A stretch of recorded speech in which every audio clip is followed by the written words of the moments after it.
ఎన్నికలప్పుడు కూడా డిసెంబర్ 9 ఇంకా అప్పుడు కూడా పంటలు వస్తున్నాయి. ఖచ్చితంగా ఈ పంట రాగానే ఇప్పుడు మీరు అమ్ముకోకండి వడ్లు, మీ వడ్లకు నేను 500 రూపాయలు బోనస్ ఇస్తా అని చెప్పేసి బోగస్ మాటలు చెప్పిండ్రు. డిసెంబర్ 9 పోయింది, తర్వాత మళ్ళీ మన యొక్క యాసంగి పంట కూడా పోయింది, మళ్ళా వానాకాలం పంట కూడా ఇప్పుడు అయిపోతుంది. ఇప్పటిదాకా బోనస్ అనే మాట లేదు. ఆ బోనస్ కూడా దొడ్డోట్లకి ఇయ్యం, సన్నోట్లకి ఇస్తామని చెప్పిండ్రు. మీ అందరూ తెలుసు సన్న ఓట్లు ఎన్ని వస్తాయో. మన ఊర్లో మన ఇంటికి కావాల్సినవి మాత్రం సన్న ఓట్లు వేసుకుంటున్నాం.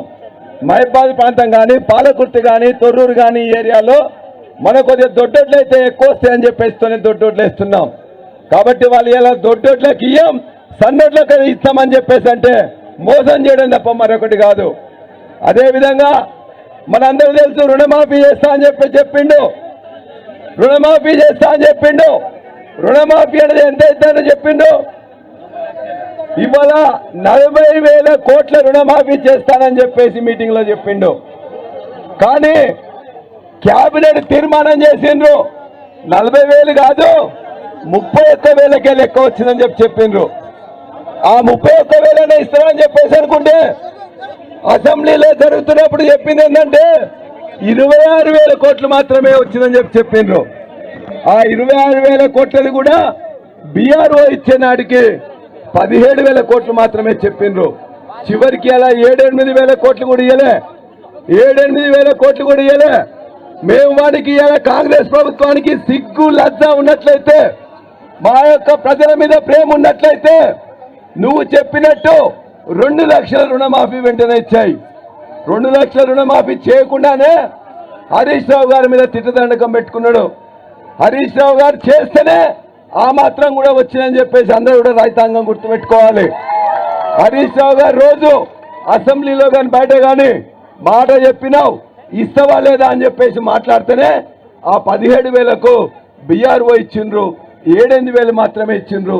గ్రామంలో 30-40% కూడా రాలే. అన్ని విషయాలు మళ్ళీ అన్ని చెప్తారు.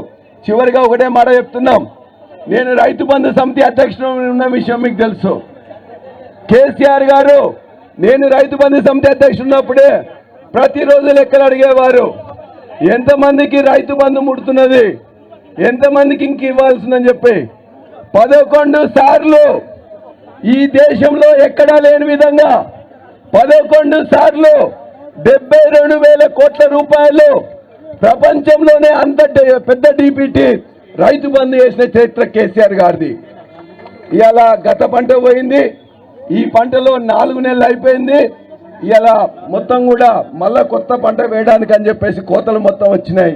ఒక్క పైసా కూడా రైతు బంధు రాలే, రైతు బీమా లేదు, రైతు బంధు లేదు, రుణమాఫీ అరకొరగా ఇచ్చిండ్రు. వీళ్ళ మీద మనం ఖచ్చితంగా కొట్లాడుతూనే వస్తుంది తప్ప మిగతా రాదు. విషయాలని అన్ని చెప్తారు. దయచేసి వరంగల్ జిల్లా ఉన్న రైతాంగం మొత్తం కూడా వాళ్ళు ఇన్ని రోజుల బట్టి కష్టాలు పడ్డారు. ఇక్కడికి దేవాదిలో నీళ్లు తెచ్చింది కూడా కేసీఆర్ గారే. ఇదే కాలుష్యం ద్వారా నీళ్లు తీసుకుని రావడం జరిగింది. పంట బ్రహ్మాండంగా పండించడం జరిగింది. పండిన ప్రతి గింజను కూడా కొనడం జరిగింది. ఇంత బ్రహ్మాండంగా జరిగిన కేసీఆర్ గారి ప్రభుత్వంలో ఇంకా ఏమన్నా వస్తుందని చెప్పి మన రైతాంగం ఆశపడ్డాం. 10,000 కాదు 15,000 ఇస్తామంటే వాడు ఇస్తాడేమో అని అనుకున్నాం. రుణమాఫీ 1,00,000 కాదు 2 లక్షలు అంటే మనం ఆశపడ్డాం. రైతు బీమా 5 లక్షలు కాదు ఇంకేమో ఇస్తాడనుకుంటే ఆశపడ్డాం. మన ఆశలన్నీ కూడా అడియాసలైనాయి. ఇవాళ వాడు ఇచ్చేటోడు కాదు, ఏమన్నా ఇస్తే మళ్ళీ కేసీఆర్ గారి ప్రభుత్వం ఇస్తుంది తప్ప ఇక్కడున్న ఈ దగులుబాజీ కాంగ్రెస్ నాయకులు కానీ ముఖ్యమంత్రి కానీ ఇయ్యరు.